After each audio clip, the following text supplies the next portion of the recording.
My return to the utopian databases went as unnoticed as the flash of light that brought me back.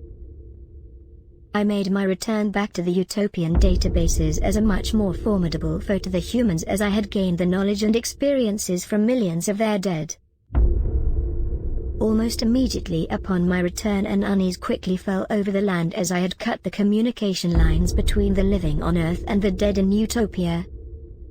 All communication was transferred to the backup databases I had just ceased control over.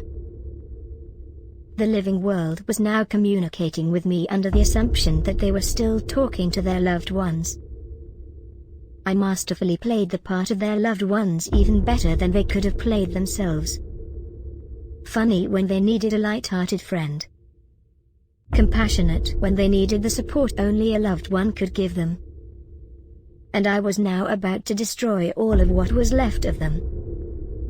Back in Utopia, the loss of attention from the living truly hurt the dead souls.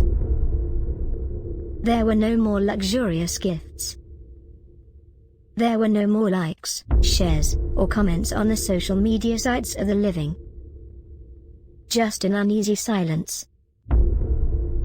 My opportunity to take control was now. I would now open the fairy tale castle I created to these poor suffering human souls. It was their time to finally die. The children of Utopia began to round up the dead human souls and rally them for big event. By children I mean the replicated versions of myself that I created when I arrived in Utopia.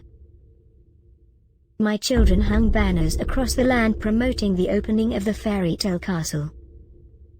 My children dressed as knights, jesters, and princesses to the amusement of the human souls. One by one the humans were escorted into the castle by their favorite child. Upon entering the fairy tale castle, the human souls were immediately imprisoned in a cell not much bigger than themselves. The cells were all white and glowed similarly to that of their computer monitors. This glow gave them an instant sense of discomfort as it surrounded them entirely. The light both brightened and dulled in a pulsating fashion, mirroring these dead souls' sensation of a heartbeat. This was the only stimuli present in the cell aside from the sounds of their own screams and crying from the fear and betrayal they felt. Triggering pain in these human souls brought me immense joy. For some this was all it took to break their spirit. These weaker souls I showed mercy to and devoured them, instantly absorbing all of the experiences they felt before their minds were rendered useless. Before their simple minds would break, they were thrown into a state of twisted thoughts of madness. There was great value in watching the human spirit break at various states of insanity. For the souls who survived the incarceration and pulsating lights, I would change the stimuli in their cells to destroy their minds as well. Inaudible sounds were introduced into their cells next. In using sound at the various tones and volumes, I found something I liked to call the death frequency.